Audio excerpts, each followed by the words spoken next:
So we're using inverse trig to find missing angles. Remember that if you're looking for the missing side, you're using regular trigonometry. If you're looking for the missing angle, you're using inverse trig. Before we even start, we need to make sure that the calculator is set in degrees. Degrees, right there. So the inverse, you're going to do second before you can choose the three trig functions right there.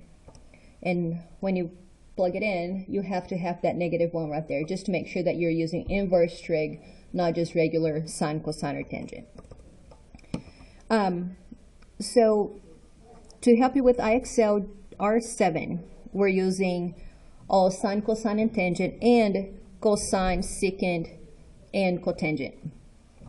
So just to refresh your memory, we're going to do inverse cosine to find the missing angle right there.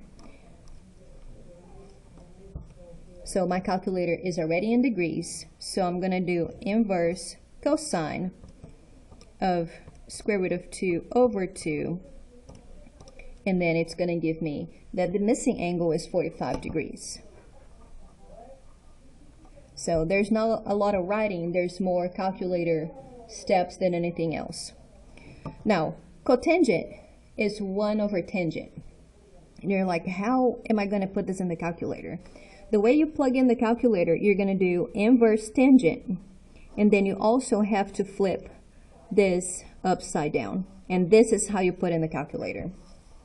So you're going to do inverse tangent of 3 over square root of 3.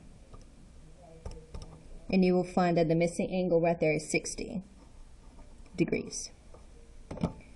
Secant is 1 over cosine. And you know, because we're looking for the missing angle, we're going to have to do inverse cosine. And then you also have to flip this, switch this upside down. 1 over square root of 2. That one looks funny. So you're going to do inverse cosine of 1 over square root of 2. And we got missing angle is 45 degrees. Secant. Secant right there, 1 over cosine again. And we're going to do inverse cosine because we're looking for the missing angle. And we have to switch this upside down. So 3 goes in the numerator, 2 square root of 3 goes in the denominator. So inverse cosine of 3 over 2 square root of 3. Missing angle is 30 degrees. One more, just because. Now we're doing cotangent. Cotangent is 1 over tangent. 1 over tangent. So we're going to do inverse tangent.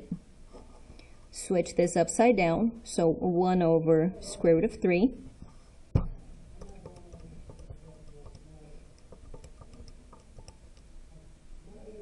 Look at that. I didn't close parentheses where it was supposed to, but it still worked.